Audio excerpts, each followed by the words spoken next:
In the year 1260, the Mongol army had never been defeated in open battle.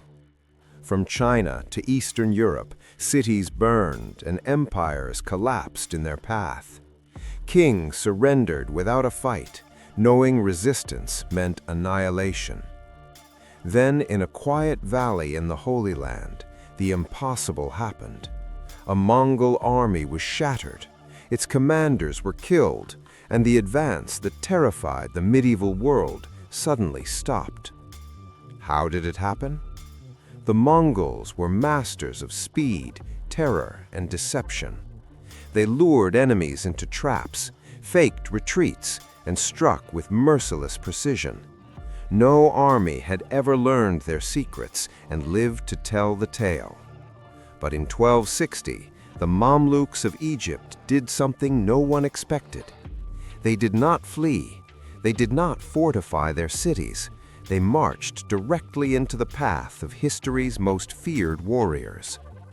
In the center of this story is a battle few outside history books remember, a place called Ain Jalut, a narrow valley where tactics mattered more than numbers, and timing meant survival. This was not a clash of civilizations alone. It was a contest of intelligence, discipline, and nerve. A battle decided not by brute force, but by a single calculated decision. What secret did the Mamluks use against the Mongols? Why did the Mongol war machine fail here, of all places? And how did this moment reshape the balance of power across the Middle East forever? To understand the answer, we must go back to a world already trembling, a world convinced that the Mongols could not be stopped. By the middle of the 13th century, the Mongol Empire was the largest contiguous land empire the world had ever seen. Founded by Genghis Khan in the early 1200s, it stretched from the Pacific coast of China to the plains of Eastern Europe. Its armies moved with unmatched speed, coordinated across vast distances, and relied on disciplined cavalry tactics that overwhelmed nearly every opponent they faced. By 1260, the Mongols had already destroyed the Khwarezmian Empire, shattered Abbasid authority, and redrawn the political map of Eurasia. The Islamic world was still reeling from catastrophe. In 1258, Hulagu Khan, grandson of Genghis Khan, captured Baghdad, the symbolic heart of the Abbasid Caliphate. The city was devastated, its population massacred, and the caliph executed, ending an institution that had endured for more than 5 centuries. News of Baghdad's fall spread panic across the Middle East, reinforcing the belief that Mongol victory was inevitable and resistance futile. Hulagu's campaign did not stop at Iraq. Mongol forces pushed west into Syria, capturing Aleppo and Damascus with alarming speed. Local rulers either surrendered or fled, and Mongol garrisons were installed in key cities. By early 1260, the Mongol war machine stood poised on the edge of Egypt, the last major power capable of resisting them in the region. The road to Cairo appeared open, and many assumed Egypt would soon share Baghdad's fate. Egypt at this time was ruled by the Mamluk Sultanate, a military state unlike any other. The Mamluks were former slave soldiers, primarily of Turkic and Caucasian origin, trained from a young age for warfare and bound by loyalty to their military order rather than family or tribe. Over time, they had seized power from the Ayyubid dynasty and established a system where military competence determined political authority. By 1260, the Mamluks were hardened veterans, but they faced deep internal instability. The Mamluk state had recently undergone a violent transition of power. Sultan Qutuz had seized the throne only months earlier, following the assassination of his predecessor. His rule was contested, his legitimacy fragile, and his authority dependent on continued military success. Facing the Mongol threat, Qutuz knew that retreat or submission would undermine his position and possibly destroy the Mamluk regime entirely. Geography played a critical role in shaping the coming confrontation. Egypt itself was protected by vast deserts, but Syria and Palestine formed a natural corridor between Asia and Africa. Whoever controlled this region controlled access to Egypt.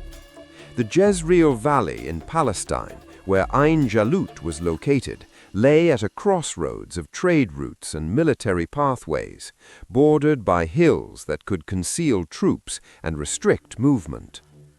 The Mongol forces advancing toward this region were not at full strength. In late 1259, the great Khan Mongke died in China, triggering a succession crisis within the Mongol Empire. Hulagu withdrew the bulk of his army eastward to support his claim, leaving behind a smaller force under the command of the general Kitbuka. Though reduced in number, this army still consisted of highly experienced Mongol and allied troops, including Armenians and Georgians.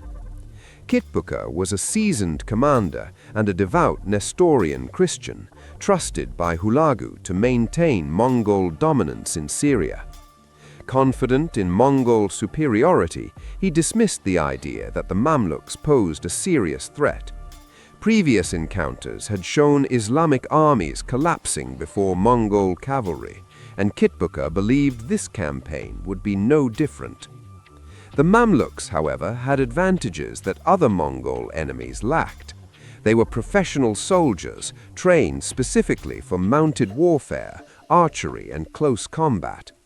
Unlike feudal levies, Mamluk forces drilled constantly and fought as cohesive units under centralized command.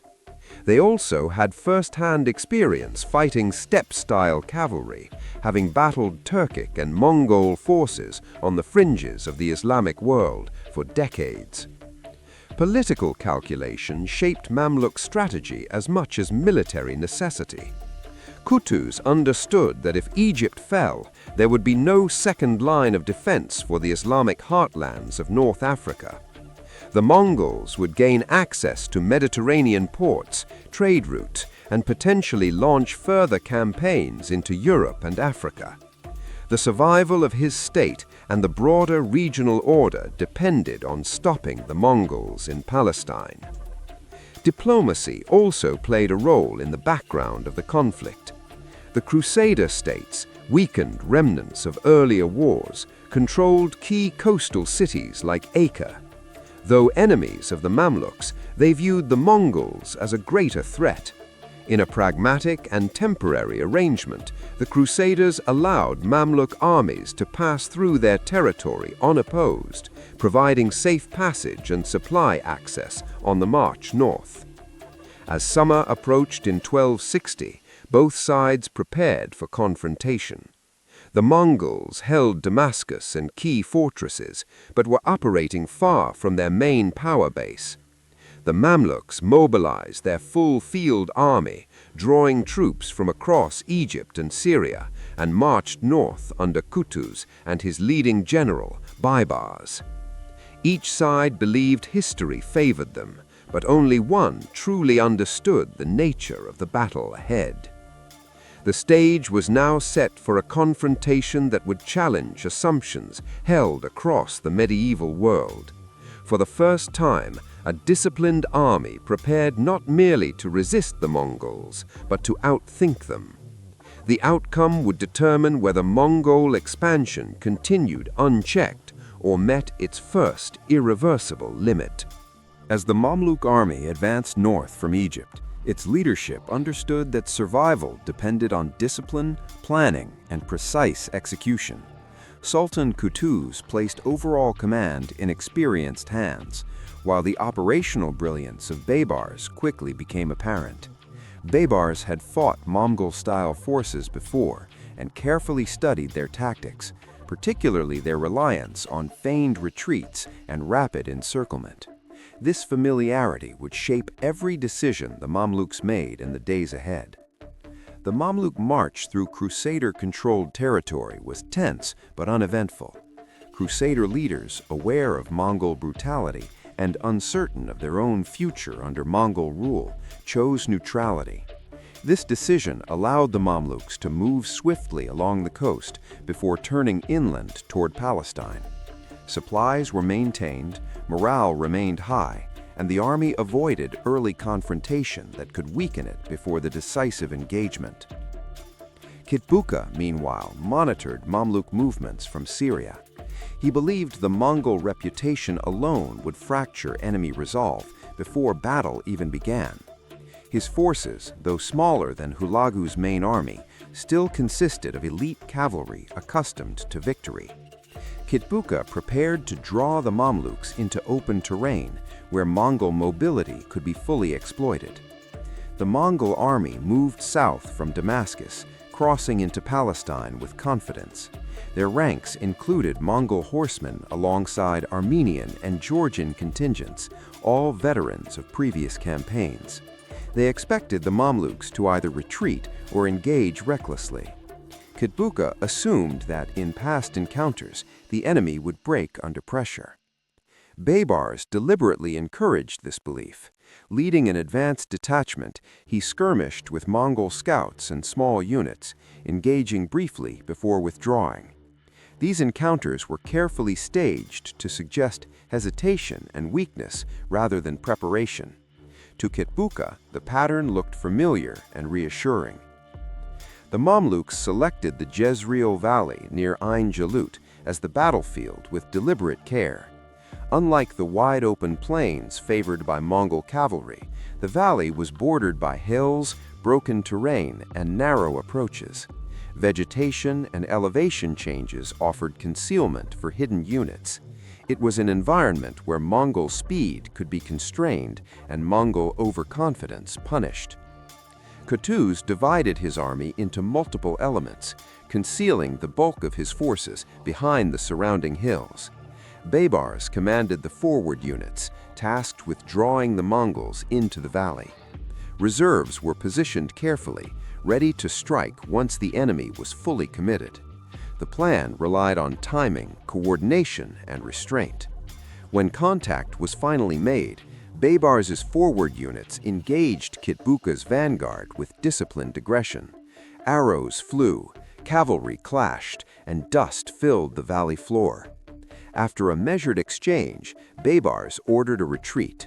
To the Mongols, this appeared to confirm their expectations. Kitbuka ordered an immediate pursuit. Mongol cavalry surged forward, pressing into the valley with increasing momentum. As they advanced, their formations stretched and cohesion weakened. The terrain limited their ability to maneuver freely, but confidence overrode caution. The Mongol pursuit intensified as Baybars continued to withdraw deeper into the valley. Skirmishes flared repeatedly, each one reinforcing the illusion of Mongol collapse. Kitbuka committed more of his forces, determined to crush the enemy decisively. At this moment, the Mongol army passed the point of no return. Hidden Mamluk units now began to move into position. Cavalry held in reserve shifted silently along the hillsides. Archers prepared to strike from elevated ground. The Mongols, focused on the fleeing enemy ahead, failed to detect the growing threat around them. At a prearranged signal, the Mamluk trap began to close. Forces emerged from concealment on both flanks, launching coordinated attacks against the Mongol cavalry. Arrows rained down from multiple directions, disrupting formations and slowing movement. The valley that had seemed open moments earlier now became a confined killing ground. Baybars's retreating forces abruptly turned and counterattacked. The Mongols, suddenly assaulted from front, sides, and rear, struggled to respond. Their customary tactics relied on flexibility and space, both of which were now denied to them. The rhythm of the battle shifted sharply. Kitbuka attempted to rally his troops, ordering countercharges to break through the encirclement. Mongol cavalry fought fiercely, inflicting casualties and seeking gaps in the Mamluk lines. The fighting became brutal and close, with hand-to-hand combat replacing maneuver. Discipline, not speed, now determined survival. Sultan Qutuz personally entered the fray at a critical moment. According to contemporary chroniclers, he removed his helmet and shouted encouragement to his troops, reinforcing morale at a dangerous juncture. While accounts differ on the details, there is no doubt that his presence steadied the Mamluk center. The army held firm under intense pressure. The Mongols made repeated attempts to regroup, but coordination had broken down. Allied contingents struggled to maintain cohesion amid the chaos. The terrain prevented effective withdrawal, and Mamluk pressure remained constant. What began as a confident pursuit had transformed into a desperate struggle.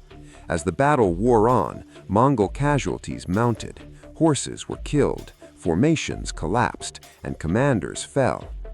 The Mamluks exploited every advantage, rotating fresh units into combat while maintaining pressure on exhausted enemies. The tactical preparation that preceded the battle now paid its full dividend. Kitbuka refused to retreat. Sources describe him fighting until the end, rejecting surrender even as defeat became clear. His death marked a turning point in the engagement. With his commander gone, Mongol resistance rapidly weakened. The remaining Mongol forces attempted to flee the valley, but escape routes were limited. Mamluk cavalry pursued relentlessly, cutting down fleeing units and preventing regrouping. By the end of the day, the Mongol army had been decisively destroyed. Survivors scattered, carrying news of an outcome few believed possible. The battlefield of Ain Jalut fell silent as the scale of the victory became apparent. For the first time in decades, a Mongol field army had been defeated in open battle. The myth of Mongol invincibility was shattered. Across the region, the balance of power had shifted in a single afternoon. For the Mamluks, the victory was more than military. It validated their system, their leadership, and their decision to stand rather than submit. For the wider world, it marked a historical turning point. The Mongol advance, once unstoppable, had met its limit. Yet the full meaning of Ain Jalut would only become clear in the years that followed. The battle did not end Mongol power, but it fundamentally changed its trajectory. What had been a relentless expansion now faced resistance grounded in preparation, intelligence, and adaptability. History had entered a new phase, shaped by the outcome of this carefully calculated confrontation. As the battle reached its critical phase, the fighting intensified across the narrow valley. The Mongol army, once fluid and coordinated, was now compressed into a confined space where its advantages were neutralized. Mamluk units pressed from multiple directions, forcing the Mongols to fight defensively rather than maneuver freely. The clash had become a struggle for survival rather than dominance. Kitbuka attempted to restore order by rallying his elite cavalry for a decisive counterattack. He led charges personally, aiming to punch through the Mamluk encirclement and regain open ground. These attacks were fierce and disciplined, temporarily halting Mamluk advances in several sectors. Yet each breakthrough attempt was met by fresh Mamluk units waiting in reserve. The terrain now played its final role. Hills restricted cavalry movement, and uneven ground broke formations apart. Mongol horse archers, effective in open plains, struggled to maintain firing distance under constant pressure. The Mamluks closed in, forcing close combat where armor, numbers, and cohesion mattered more than speed. Sultan Qutuz recognized the moment when hesitation could undo the plan.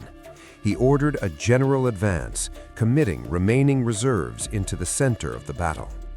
Chroniclers record that he rode forward visibly, reinforcing command authority at the height of the fighting. Whether symbolic or practical, his presence coincided with a renewed surge across the Mamluk lines. The Mongol center began to collapse under sustained assault. Units that had chased Baybars earlier were now isolated and cut off from support. Communication between Mongol contingents broke down as commanders fell or were separated. The battle shifted from organized resistance to fragmented engagements across the valley floor. Baybars exploited this moment with precision. His forces pressed aggressively, targeting weakened sections and preventing any coordinated withdrawal. The feigned retreat that had drawn the Mongols into the trap now reversed into a relentless pursuit within the battlefield itself. Momentum, once Mongol, now belonged entirely to the Mamluks. Kitbuka continued fighting despite mounting losses. Sources consistently describe his refusal to retreat or surrender, even as defeat became unavoidable. Surrounded by enemy forces, he was eventually killed in combat. His death removed the last central authority holding the Mongol army together. With their commander fallen, Mongol resistance rapidly deteriorated. Some units attempted to regroup, while others tried to flee the valley. Escape routes were narrow and heavily contested. Mamluk cavalry intercepted retreating forces, turning withdrawal into rout. The fighting did not end instantly. Pockets of Mongol troops continued to resist fiercely, demonstrating the discipline that had carried them across Asia.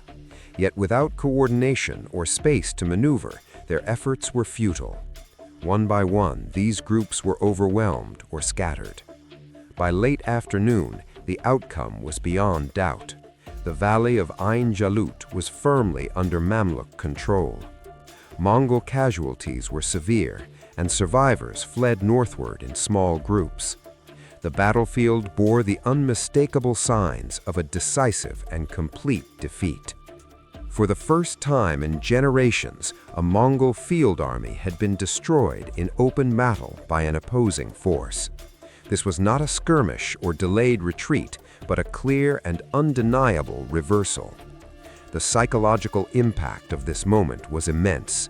The aura of inevitability surrounding Mongol conquest was broken.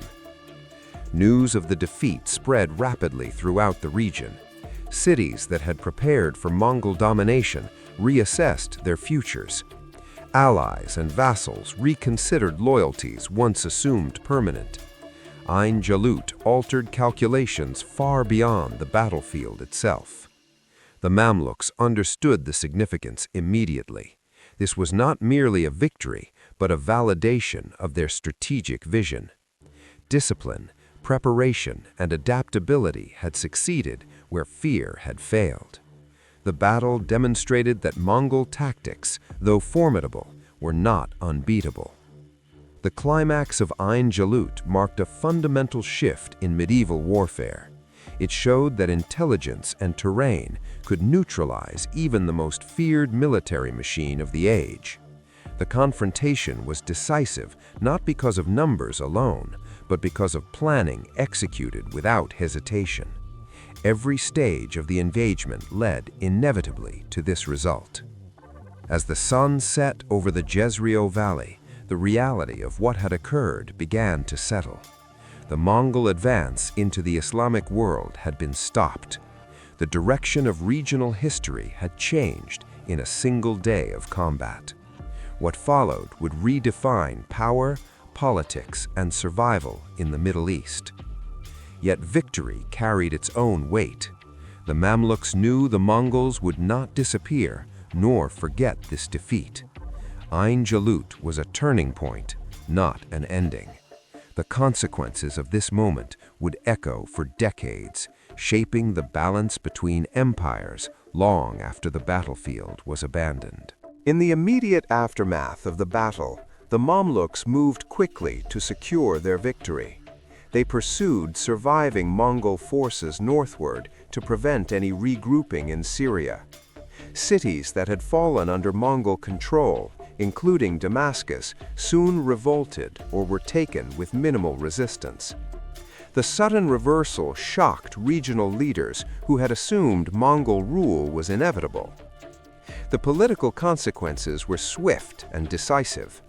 With Kitbuka dead and the Mongol field army destroyed, the Ilkhanate temporarily lost its grip on the Levant. Hulagu Khan was forced to reconsider his Western ambitions, especially as internal Mongol politics and succession disputes demanded his attention elsewhere. Ain Jalut effectively froze Mongol expansion toward Egypt and North Africa. For the Mamluk Sultanate, the victory transformed its status overnight. Once viewed as a regime of former slave soldiers ruling a fragile state, the Mamluks emerged as the defenders of the Islamic world. Their legitimacy was strengthened both internally and abroad. Cairo became a center of political authority and military confidence in the eastern Mediterranean. The battle also reshaped alliances and power dynamics across the region. Crusader states, who had cautiously allowed Mamluk forces to pass through their territory before the battle, now faced a strengthened neighbor. Their remaining footholds became increasingly vulnerable in the decades that followed. Ain Jalut indirectly accelerated the decline of Crusader influence in the Levant. Militarily, the legacy of Ain Jalut was profound. It demonstrated that Mongol armies could be defeated through disciplined formations, strategic deception, and intelligent use of terrain. Other powers took note, studying Mamluk tactics and adapting their own defenses. The myth of Mongol invincibility, carefully cultivated through terror and speed, was permanently damaged. The Mongols themselves adjusted their approach after the defeat. Subsequent campaigns in the region were more cautious and less ambitious. While clashes continued between the Ilkhanate and the Mamluks for decades, none matched the scale or decisiveness of Ain Jalut. The frontier between the two powers gradually stabilized. In the long term, Ain Jalut helped define the political map of the Middle East. It preserved Egypt as an independent power and ensured the survival of major Islamic cultural centers. Trade routes, religious institutions, and scholarly life continued without Mongol domination. The battle's consequences extended far beyond military history. Ain Jalut stands as a reminder that even the most dominant empires face limits. It shows how preparation, unity, and leadership can alter the course of history. The outcome was not predetermined, but earned through calculated risk and collective resolve. Its legacy endures as one of the most consequential battles of the medieval world. The Battle of Ain Jalut was more than a military confrontation. It was a moment when the future of an entire region balanced on a single decision, a single day, and a single field of battle. For the first time in generations, the unstoppable advance of the Mongols was halted, not by chance, but by strategy, discipline, and leadership. History changed direction because one side understood its enemy and itself. Ain Jalut forces us to rethink how power truly works. The Mongols relied on fear, speed, and reputation, while the Mamluks relied on preparation, coordination, and adaptability. This clash shows that dominance is never permanent and that even the strongest empires are vulnerable when circumstances shift. The battle reminds us that intelligence and unity can outweigh raw force. The legacy of Ain Jalut still echoes today. It shaped the political survival of Egypt, preserved cultural centers of the Islamic world, and altered the balance of power between East and West. It stands as a case study in how human decisions, not destiny, drive history forward. Now, I want to hear from you. Do you think the Mongols could have won at Ain Jalut if circumstances were different, or was their defeat inevitable? Share your thoughts in the comments below. If you found this story insightful, consider liking the video and subscribing for more deep dives into history's defining moments.